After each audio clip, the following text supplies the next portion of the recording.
Hello aspirant, स्वागत है आप सब लोगों का हमारे ऑनलाइन प्लेटफॉर्म पे। देखिए, आज की क्लास में हम इकोनॉमी की प्रैक्टिस को आगे बढ़ा रहे हैं और ये तीसरी क्लास अपनी होगी।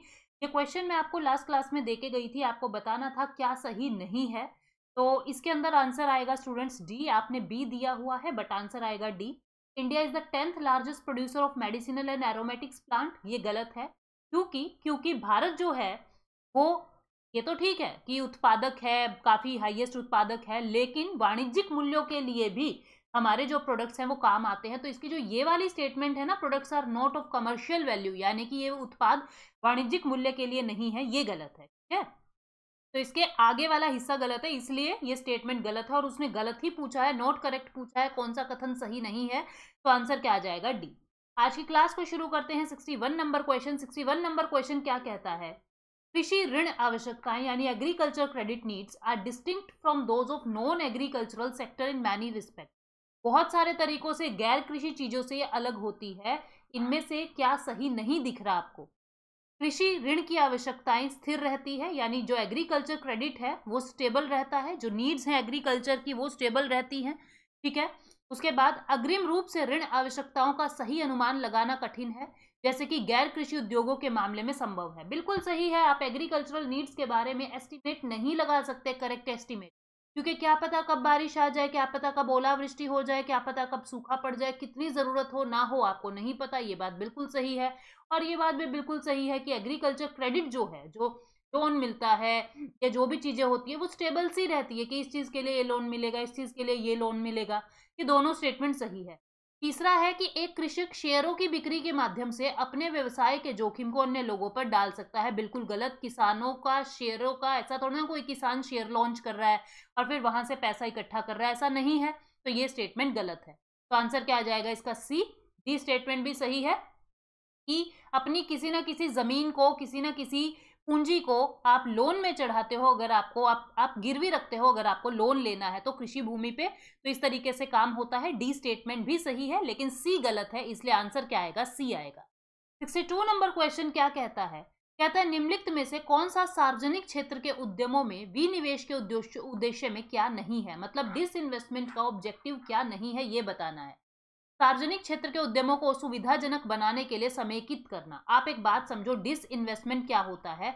इन्वेस्टमेंट होता है किसी चीज में पैसा लगाना, डिस इन्वेस्टमेंट होता है उस चीज को बेच कर पैसा वापस लेना। डिस यानी कि उसका उल्टा कर रहे हैं। निवेश क्या होता है? पैसा लगा रहे हैं किसी चीज को खरीदने में। विनिवेश होता है उस चीज को बेच के वो पैसा ला रहे हैं हम वापस। ठीक है, तो सरकार ऐसा कब कब करती है? ऐसा तब किया जाता है जब कोई काम तरीके से ना चल रहा हो, सरकार को मुनाफा ना दे रहा हो और वो कहेंगे कि बेच दें किसी प्राइवेट बंदे को, वो इसको अपने तरीके से चला लेगा, हमको जो पैसे मिलेंगे हम उससे कुछ और लाभदायक काम कर लेंगे। पहली बात बिल्कुल जो है वो सही है कि सुविधाजनक बनाने के लिए हम ये डिसइन्वेस्टमेंट करते हैं। दूसरा, कर्मचारियों के हितों की रक्षा भी होती है। अब अगर कोई इंडस्ट्री है, अगर वो तरीके से नहीं चल रही तो कर्मचारियों की सैलरी रुक जाएगी, उनको नुकसान होगा। तो आप क्या करते हैं, सरकार क्या करती है, वो पूरी की पूरी कंपनी किसी प्राइवेट मालिक को बेच देती है, वो उन कर्मचारियों के हितों की रक्षा करता है। तीसरा है सार्वजनिक क्षेत्र के उद्यमों के स्वामित्व के आधार का विस्तार करना, कि आप क्या कर रहे हो, ओनरशिप बढ़ा रहे हो। बिल्कुल, मैं मालिक नहीं हूं, आज से तुम मालिक हो, यानी उसके मालिक को बढ़ा रहे हो, डिसइन्वेस्टमेंट कर रहे हो। इनमें से कोई नहीं, ये तीनों ही बातें बिल्कुल सही है, तीनों ही उद्देश्य है विनिवेश के। ऐसा कुछ भी नहीं है जो विनिवेश का उद्देश्य ना हो। तो आंसर क्या आ जाएगा इसका? डी आ जाएगा। ठीक है, 63 नंबर क्वेश्चन कहता है सार्वजनिक वितरण प्रणाली यानी पीडीएस। पीडीएस क्या होता है? जो राशन डिपो से आप राशन लाते हो, सरकार खरीद के उसको एफसीआई में रखती है, एफसीआई फिर राशन डिपो तक पहुंचाती है। ये है सार्वजनिक वितरण प्रणाली। ठीक है, ये किसकी रिस्पॉन्सिबिलिटी के अंदर आती है? इसमें केंद्र और राज्य सरकारें दोनों ही जो है वो हिस्सा लेती हैं। केंद्र सरकार जिसमें एफसीआई आ जाता है, राज्य सरकार जिसमें राशन डिपो की दुकानें आ जाती हैं। ठीक है, तो दोनों ही सरकारें हिस्सा लेती हैं। आंसर क्या आ जाएगा? C1 and 2। Question number 64, MIBOR and MIBID किससे संबंधित है? मैं आपको बता दूं, मिबोर का मतलब होता है मुंबई इंटरबैंक ऑफर रेट। क्या होता है? मुंबई इंटरबैंक ऑफर रेट, यानी कि एक बैंक दूसरे बैंक को जब लोन देता है तो किस ब्याज की दर पर दे रहा है। यानी क्या कहूंगी मैं? इंटरबैंक यानी अंतर बैंक आवेशन मुद्रा बाजार। एक बैंक जब दूसरे बैंक को उधार दे रहा है तो किस ब्याज की दर पर उधार दे रहा है, को ही मिबोर कहते हैं और ये किससे रिलेटेड है? इंटर बैंक ट्रांजैक्शन से रिलेटेड है। 65 नंबर क्वेश्चन क्या कह रहा है? कहता है किन उद्योगों के लिए लाइसेंस अनिवार्य है? आपको पता है राजीव गांधी जब देश के प्रधानमंत्री बने थे, बहुत सारी चीजों से लाइसेंस राज हटा दिया था और 1991-92 में जब पीवी नरसिम्हा राव एलपीजी लेके आए, यानी लिबरलाइजेशन, प्राइवेटाइजेशन, ग्लोबलाइजेशन लेके आए, तो लाइसेंस राज को बिल्कुल ही सीमित कर दिया। लेकिन कुछ व्यापार आज भी ऐसे हैं जिनके लिए लाइसेंस अनिवार्य है, जैसे सिगार, सिगरेट, तंबाकू के सारे काम, इलेक्ट्रॉनिक्स, एरोस्पेस के सारे काम, इन सभी के लिए लाइसेंस जरूरी है। तो आंसर क्या आ जाएगा? सी, 1 और 2, इन सभी कामों के लिए लाइसेंस चाहिए। 66 नंबर क्वेश्चन क्या कहता है? औद्योगिक रुग्णता को परिभाषित करने का आधार क्या है? इंडस्ट्रियल सिकनेस का आधार क्या है? एक इकाई को लगातार 4 वर्षों तक नुकसान हो रहा है, बिल्कुल सही बात है, यानी हम कह रहे हैं वो इंडस्ट्री बीमार हो चुकी है, उस इंडस्ट्री में नुकसान हो रहा है लगातार 4 साल तक, और इसकी निवल संपत्ति 50% या उससे अधिक है। उसका नेटवर्थ तो बहुत ज्यादा है, 50% या उससे ज्यादा है खराब होने का, मतलब कि लॉस होने का। लगातार 4 साल तक अगर नुकसान हो रहा है तो हम कहेंगे ये इंडस्ट्री सिक है। लेनदारों द्वारा की गई मांग के 9 महीने के भीतर ऋण चुकाने में चूक, मतलब ये कोई कंपनी है, इसके आगे बहुत सारे लोग खड़े हैं, हमारा पैसा वापस करो, और 9 मंथ से भी ज्यादा हो चुके हैं, आप उनका पैसा वापस नहीं कर रहे हो, तो आपकी इंडस्ट्री सिक है। दोनों ही बातें सही है। आंसर क्या आ जाएगा? सी, 1 और 2। 67 नंबर क्वेश्चन कहता है सार्वजनिक उद्यम विभाग नवरत्न दर्जे के लिए दिशा निर्देश मानदंड तैयार करता है। आपको पता है 3 तरीके के रत्ना स्टेटस होते हैं, ठीक है? एक होता है महारत्ना, ठीक है, महारत्ना ये सबसे बड़ी कंपनीज होती हैं। फिर होता है आपका नवरत्ना, ठीक है, और फिर होता है मिनी रत्ना। मिनी रत्ना में भी 2 कैटेगरी है, एक मिनी रत्न 1, एक मिनी रत्न 2, ठीक है। 3 तरीके के रत्ना स्टेटस होते हैं। देखा जाता है पिछले 3 साल में क्या प्रॉफिट है, कितने आपकी पूंजी है, इस तरीके से ये सारी चीजें देख के ये रत्ना का स्टेटस मिलता है। अब ये सवाल मैं आपके लिए छोड़ रही हूँ, ये 4 कंपनी आपको दिखाई दे रही है, आपको बताना है इनमें से कौन कौन सी नवरत्न कंपनी, ठीक है, इनमें से कौन कौन सी नवरत्न कंपनी है। कमेंट सेक्शन में मुझे इसका आंसर बता देना। मैंने यूट्यूब पे भी वीडियो बनाई हुई है रत्ना स्टेटस को लेके, आप उसको भी देख सकते हैं। 68 नंबर क्वेश्चन क्या कहता है? भारतीय इस्पात प्राधिकरण यानी SAIL, steel authority of India, SAIL ये भी एक कंपनी है, रत्ना स्टेटस की ही है। ये सबसे ज्यादा स्टील को प्रोड्यूस करता है, बिल्कुल सही बात है। और भारत सरकार का 80% जो है, भारत सरकार 80% इक्विटी, सेल के पास 2 एकीकृत इस्पात संयंत्र, 3 विशेष संयंत्र है, ये बात सही है। टोटल 5 संयंत्र है सेल के पास। तीसरा जो है स्टेटमेंट, भारत सरकार 80% इक्विटी की मालिक है। अब ये आपको बताना है कितने प्रतिशत की है, 80% की तो नहीं है। तीसरी स्टेटमेंट गलत है, पहली 2 सही है, आंसर आएगा ए। लेकिन कितने प्रतिशत शेयर भारत सरकार के पास है सेल के, ये मुझे कमेंट सेक्शन में बताइए, ठीक है। आगे चलते हैं 69 नंबर क्वेश्चन पे। निम्नलिखित कथनों पर विचार करें। भारत में पहला सीमेंट उद्योग इंडिया सीमेंट कंपनी लिमिटेड था, बिल्कुल सही बात है। भारत में सीमेंट की प्रति व्यक्ति खपत दुनिया में सबसे ज्यादा है, गलत। भारत में 200 क्विंटल सीमेंट एक साल में यूज हो रहा है लगभग, और पूरी दुनिया में 500 क्विंटल की खपत है, ठीक है। तो सेकंड स्टेटमेंट गलत है, पहली सही है, आंसर आ जाएगा ए। 70 नंबर क्वेश्चन कहता है निम्नलिखित कथनों पर विचार करें। सांकेतिक योजना यानी इंडिकेटिव प्लानिंग, इंडिकेटिव या सांकेतिक योजना क्या होता है? जिसके अंदर हम बताते हैं कि हमारा लक्ष्य ये है, हम इस योजना के माध्यम से इस चीज को प्राप्त करना चाहते हैं, ये हमारा टारगेट है। ये फीचर है मिक्स्ड इकोनॉमी का, मिश्रित अर्थव्यवस्था का, बिल्कुल सही बात है। प्रोस्पेक्टिव प्लानिंग जो है वो सोशलिस्ट कंट्री के लिए नहीं यूज की जाती। परिप्रेक्ष्य नियोजन का उपयोग समाजवादी देशों द्वारा किया जाता है, ऐसा नहीं है, ठीक है। तो समाजवादी के लिए नहीं, परिप्रेक्ष्य या प्रोस्पेक्टिव प्लानिंग भी जो है वो कहाँ यूज होती है, वो जो है कैपिटलिस्ट इकोनॉमी के अंदर यूज होती है। तो आपको पता लगा आंसर क्या है, स्टेटमेंट नंबर 1। 71 नंबर क्वेश्चन कहता है अंतरराष्ट्रीय बाजार में किसी भी मुद्रा की कीमत किसके द्वारा तय की जाती है? तो मुद्रा की कीमत उसकी डिमांड और सप्लाई पर निर्भर करती है, या वहां की सरकार कितनी स्टेबल है, वहां की सरकार कितनी स्थिर है, और उस मुद्रा की मांग कितनी है पूरे बाजार के अंदर, पूरे विश्व के अंदर। ये 2 चीजें जो है किसी की भी क्या करती है, ये 2 चीजें किसी की भी डिमांड को तय करती है। विश्व बैंक इसमें कुछ नहीं करता, ये गलत है, ठीक है। सेकंड और थर्ड स्टेटमेंट, संबंधित देश द्वारा प्रदान की जाने वाली वस्तुओं व सेवाओं की मांग, ये सही है। संबंधित देश में सरकार की स्थिरता, यानी मांग कितनी है उस देश के गुड्स की, उस देश की मुद्रा की, और उस देश में सरकार कितनी स्थिर है। ये दोनों ही बातें निर्भर करती है कि किसी देश की मुद्रा की वैल्यू क्या रहेगी। आंसर आएगा 2. विश्व बैंक इसमें कुछ नहीं करता। 72 नंबर क्वेश्चन कहता है विश्व व्यापार संगठन के उद्देश्यों के बारे में निम्नलिखित पर विचार करें। वर्ल्ड ट्रेड ऑर्गेनाइजेशन, सदस्य देशों के लोगों के जीवन स्तर में सुधार करना, पूर्ण रोजगार सुनिश्चित करना, प्रभावी मांग में वृद्धि करना, वस्तुओं और सेवाओं के उत्पादन और व्यापार को बढ़ाना। 3 तो देखो पक्का आएगा, ये काम तो वो करता है। जितना ज्यादा प्रभाव होगा उतना ज्यादा जीवन स्तर भी जो है लोगों का बढ़ेगा, जितना ज्यादा रोजगार होगा उतना ज्यादा जीवन स्तर, सारी चीजें एक दूसरे से रिलेटेड है, इसलिए आंसर क्या आ जाएगा डी 1, 2 एंड 3। 73 नंबर क्वेश्चन, अंतरराष्ट्रीय मुद्रा कोष के उद्देश्य क्या है। विनिमय दर प्रतिबंधों को कम करना, सही बात है, मतलब जो एक्सचेंज रेट है उनमें रिस्ट्रिक्शंस ना आए, उनमें प्रतिबंध ना आए, डॉलर का रूपी, रूपी का यूरो, इस तरीके से बदलने में दिक्कत ना आए, बिल्कुल सही बात है, आईएमएफ का ये काम है। संतुलित अंतरराष्ट्रीय व्यापार को बढ़ावा देना, प्रतिकूल बीओपी यानी कि जब बैलेंस ऑफ पेमेंट के क्राइसिस, एक मिनट मैंने गलत बोल दिया है ये, एक मिनट, शुरू से इस क्वेश्चन को करते हैं हम। ये कह रहा है कि आईएमएफ के क्या उद्देश्य हैं। देखो आईएमएफ का काम क्या होता है, इंटरनेशनल मॉनेटरी फंड, ठीक है। ये क्या करता है, जब भी कोई देश मुसीबत में होता है, जब भी कोई देश वित्तीय संकट में होता है, उस समय वो उसकी मदद करता है, यानी कि बुरी जब विपरीत परिस्थितियां होती है वित्तीय सहायता प्रदान करता है। और इंटरनेशनल ट्रेड को तो प्रमोट कर ही रहा है, लेकिन डब्ल्यूटीओ का ये काम मेनली होता है, ठीक है। और ऐसे ही डब्ल्यूटीओ का ये काम भी मेनली होता है।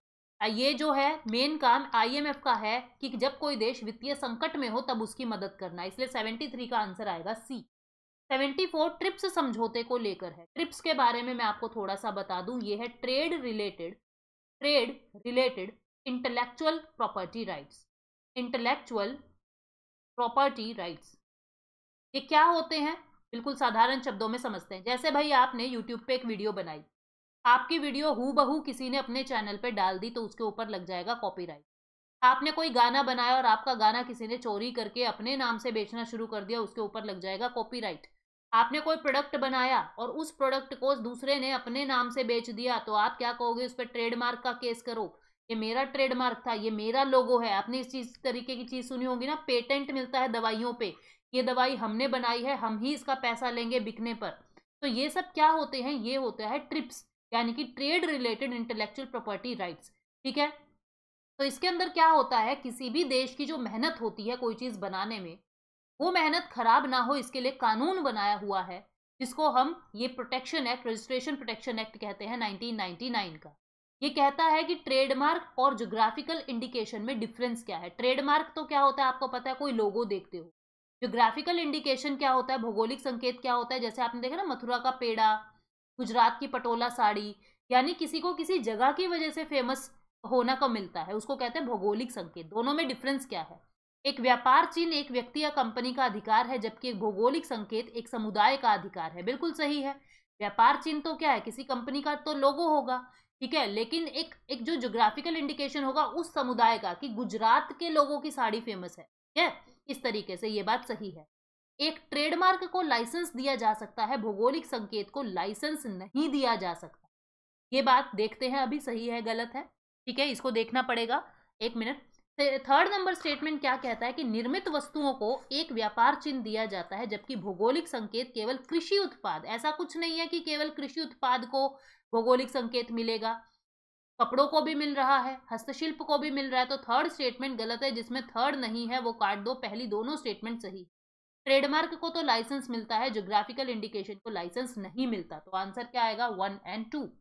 75 कह रहा जो जीआई है वो वीपो और ट्रिप्स के अंडर आती है। बिल्कुल, ये क्या है, world intellectual property organization. GI, जितने भी जीआई मिलते हैं ना, जितने भी ज्योग्राफिकल इंडिकेशन टैग मिलते हैं, जैसे दार्जिलिंग की चाय को मिला हुआ है, बहुत सारी चीजें हैं, हर साल मिलता है, तो वीपो उसको संभालता है और ट्रिप्स कानून उसको संभालता है। भौगोलिक संकेतक व्यक्तियों को प्रदान किए जा सकते हैं, बिल्कुल ऐसा नहीं है, ज्योग्राफिकल इंडिकेटर किसी एक व्यक्ति को प्रदान कभी नहीं करेंगे। जहां 2 दिख रहा है उसको काट दो, कोई एक व्यक्ति का जीआई नहीं होता, ये पूरे शहर का, पूरे समुदाय का होता है, ठीक है। तो आंसर क्या आएगा इसका 1, 3 एंड 4, ठीक है। मेरठ में बनी कैंची, इसको मिला हुआ है भौगोलिक संकेत, इस तरीके से आप देख लेना इस साल किन किन चीजों को जीआई टैग मिला हुआ है। हर साल नई चीजों को जीआई टैग मिलता है। इसमें दूसरी स्टेटमेंट गलत है, इसलिए आंसर आएगा इसका सी। चलते हैं 76 नंबर क्वेश्चन पे।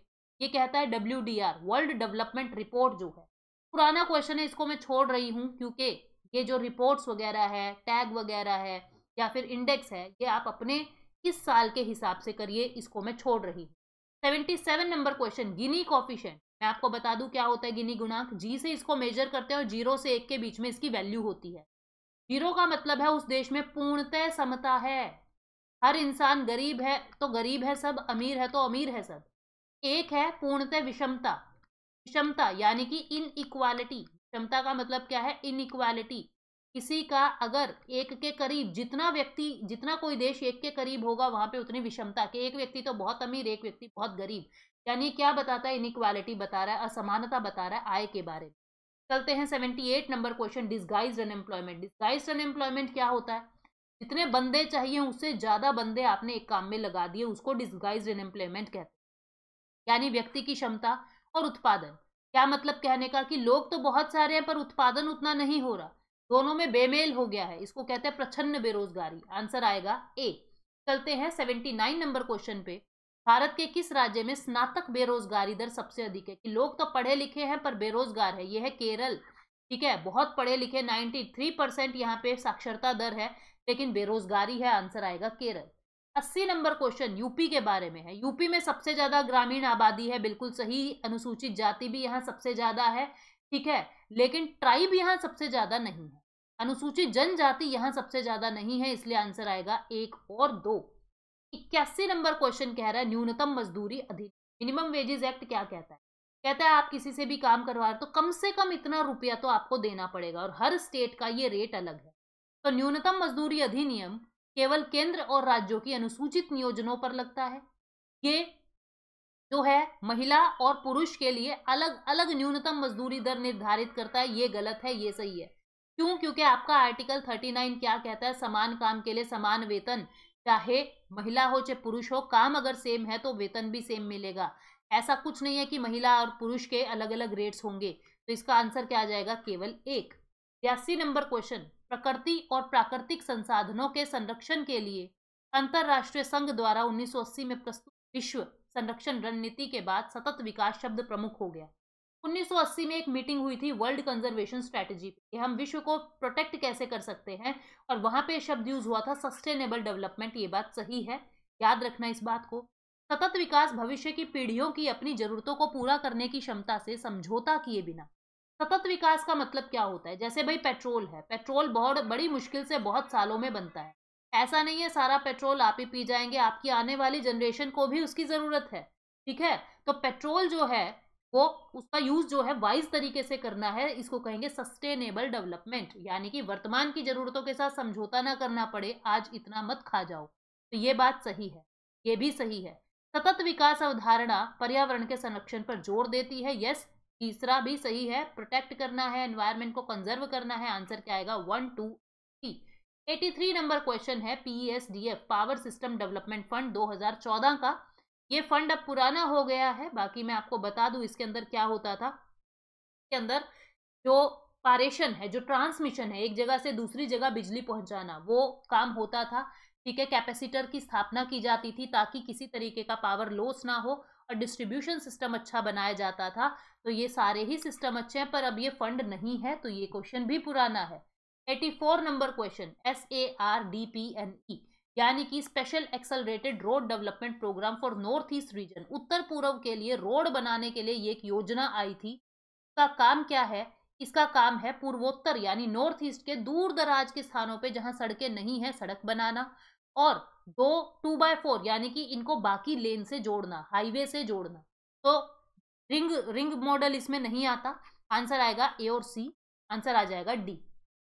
85 नंबर क्वेश्चन एलपीजी के बारे में है। लाभ कमाने वाले सार्वजनिक क्षेत्र के उद्यमों का विनिवेश, यानी कि जो profit making public sector enterprises है उनका डिसइन्वेस्टमेंट। गलत, ऐसा नहीं है कि प्रॉफिट मेकिंग चीजों को बेच दो। निजी क्षेत्रों को लाइसेंस के लिए बिना औद्योगिक इकाइयों को स्थापित करने की अनुमति देना। क्रॉनिक सिक इंडस्ट्री को BIFR को सौंप देना फॉर फॉर्मुलेशन। ये बात सही है कि जो इंडस्ट्री सिक हो गई है उसको दूसरे को सौंप दो, ठीक है। और इसके अंदर 85 नंबर क्वेश्चन जो है, इसके अंदर लाइसेंस के बारे में जो बात है उसको देखते हैं। लाइसेंस वाले क्या कहते हैं कि निजी क्षेत्रों को लाइसेंस के लिए बिना औद्योगिक इकाइयों को स्थापित करने की अनुमति देना। बिल्कुल, आप जितनी चाहे अपनी यूनिट्स खोल सकते हैं, लाइसेंस की जरूरत नहीं है, ये भी सही है, ठीक है। Disinvestment of profit making public sector enterprises. अच्छा, उस समय जब 1991-2 की बात हो रही है ये एलपीजी की, उस समय ये था कि जो प्रॉफिट मेकिंग कंपनी है उनको थोड़ा थोड़ा प्राइवेट लोगों को बेच दो, क्योंकि हमें क्या करना है, प्राइवेटाइजेशन भी करना है। अब बेकार चलती कंपनी को तो कोई खरीद नहीं रहा था, तो इसलिए कहा था प्रॉफिट मेकिंग जो सरकारी कंपनी है ना उसको प्राइवेट लोगों को दे दो। तो आंसर क्या आ जाएगा इसका, 1 2 3। 86 नंबर क्वेश्चन जो है वो क्या कहता है, सॉफ्ट लोन प्रदान करके मध्यम और निम्न आय समूह की बचत, ठीक है।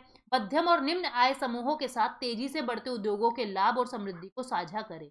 आपको बताना है यूनिट ट्रस्ट ऑफ इंडिया का इनमें से क्या उद्देश्य है। यूटीआई का, यूटीआई जिसकी आज आप एक शाखा देखते हो एक्सिस बैंक, ठीक है। यूटीआई क्या है, एक म्यूचुअल फंड की कंपनी भी है, एक फाइनेंस की कंपनी है, और दोनों ही इसका उद्देश्य है जो सॉफ्ट लोन है वो प्रोवाइड कराना और उद्योगों को लाभ देना। आंसर आएगा सी। 87 नंबर क्वेश्चन क्या कहता है, व्यक्ति ट्रस्ट और गैर लाभकारी संगठन यानी एक्सटर्नल कमर्शियल बोरोइंग, बाहर से विदेशों से लोन लेने को एक्सटर्नल कमर्शियल बोरोइंग कहते हैं। कहता है जो इंडिविजुअल है, जो ट्रस्ट है या नॉन प्रॉफिट ऑर्गेनाइजेशन है, वो बाहर से लोन नहीं ले सकती। विशेष रूप से रियल सेक्टर जो है वो ऑटोमेटिक रूप से कितना भी पैसा ले ले, ये पूछ रहा है, सही क्या है। 87 नंबर क्वेश्चन जो है वो पूछा है। 87 नंबर क्वेश्चन का आंसर जो है वो आएगा सी। दोनों ही बातें बिल्कुल सही है। कोई अकेला इंसान अगर ये चाहे मैं विदेश से लोन ले लूं और अपना बिजनेस चला लूं, गलत है। आपको कंपनी के माध्यम से काम करना हो, ये गलत है, ठीक है। मतलब कि गलत क्या मतलब, ये खुद मना कर रहे हैं कि ये नहीं ले सकता इंडिविजुअल व्यक्ति। मैं भी यही कह रही हूँ, इंडिविजुअल व्यक्ति नहीं ले सकता, तो मतलब ये स्टेटमेंट सही है। वास्तविक क्षेत्र में निवेश के लिए ईसीबी भारत में बुनियादी ढांचा क्षेत्र स्वचालित मार्ग के तहत अनुमति दी गई है। बिल्कुल, अगर आपको इंफ्रास्ट्रक्चर सेक्टर के अंदर कुछ पैसा चाहिए तो आप बिना किसी से पूछे विदेशों से पैसा ले सकते हो। आंसर आएगा सी 1 2। 88 नंबर क्वेश्चन है कि regulation of the insider trading in the Indian secondary capital market is under SEBI. जो इनसाइडर ट्रेडिंग होती है, इनसाइडर ट्रेडिंग होता क्या है, ये एक इलीगल चीज है। कंपनी की प्राइवेट चीजों को, सीक्रेट चीजों का यूज करके शेयरों से फायदा उठाना, उसको कहते हैं इनसाइडर ट्रेडिंग। ऐसा नहीं होना चाहिए, ठीक है। और सेबी जो है इसके ऊपर नजर रखता है, बिल्कुल सही बात है। सेबी को कोर्ट के अंदर empowering to file complaint in the court and notify regulation, मतलब कि सेबी को ये आपने पावर दी हुई है, भारत के अंदर पावर मिली हुई है सेबी एक्ट 1992 से, कि सेबी जो है एक बिल्कुल कोर्ट की तरह काम कर सकता है। बिल्कुल सही बात है। आंसर आएगा सी 1 एंड। 89 नंबर क्वेश्चन फेमा के बारे में है। फेमा यानी फॉरेन एक्सचेंज मैनेजमेंट एक्ट, विदेशी मुद्रा प्रबंध अधिनियम। फेमा भारत के बाहर किसी भी व्यक्ति को उनसे प्राप्तियों के भुगतान जैसी गतिविधियों को प्रतिबंधित करता है। फेमा भारत में रहने वाले उन लोगों पर प्रतिबंध लगाता है जो चल अचल संपत्ति के अंदर लेन देन कर रहे हैं। बिल्कुल सही बात है, ठीक है। ये एक्सपोर्टर के ऊपर भी नजर रखता है। ये सवाल पहले भी आ चुका है कल की क्लास में, तो आंसर आएगा इसका 1 2 3। तीनों ही बातें सही। ये क्वेश्चन आपको बताना है, आप जो छोड़ के जा रही हो। क्वेश्चन कैपिटल मार्केट से रिलेटेड है, पूंजी बाजार से रिलेटेड है। सेबी की स्थापना 7वीं पंचवर्षीय योजना में हुई। मैं आपको बता दूं, सेबी की स्थापना 1988 में हो गई थी, तो 7वीं पंचवर्षीय योजना ही चल रही थी। पूंजी मुद्दा अधिनियम 1947 निरस्त कर दिया गया था और सेबी द्वारा प्रतिस्थापित किया गया। आपको बताना है इस क्वेश्चन का आंसर क्या आएगा। कमेंट सेक्शन में इसका आंसर दे देना। 2 क्वेश्चन मैंने पहले पूछे हैं, उनका भी आंसर आ जाना चाहिए। ये 90 क्वेश्चन एक बार इकोनॉमी के हुए हैं। अब हम एक बार ज्योग्राफी के क्वेश्चन को करेंगे। 90 या 100 क्वेश्चन ज्योग्राफी के कंप्लीट करेंगे, फिर हिस्ट्री के, फिर पॉलिटी के, इस तरीके से आगे चलेंगे, ठीक है। और जितना भी मुझे वक्त मिल पा रहा है आप लोगों के लिए सवाल आ रहे हैं। ये टीजीटी एसएसटी के लिए काफ़ी इंपॉर्टेंट है। पीजीटी के लिए भी जो क्लासेस है वो मैं रिन्यू कर रही हूँ। अभी मेरे पास पीजीटी की बहुत कॉल आ रही है पॉलिटिकल साइंस वालों की, तो स्टूडेंट्स मेरे को थोड़ा टाइम कम मिल पाता है, जिसके कारण टीजीटी के क्वेश्चंस ऑलरेडी बने हुए थे तो मैं वीडियो ले लेती हूँ। अब पीजीटी के बन रहे हैं क्वेश्चंस, आप लोगों की वीडियो भी बहुत जल्द आएगी। Thank you so much, take care, bye bye.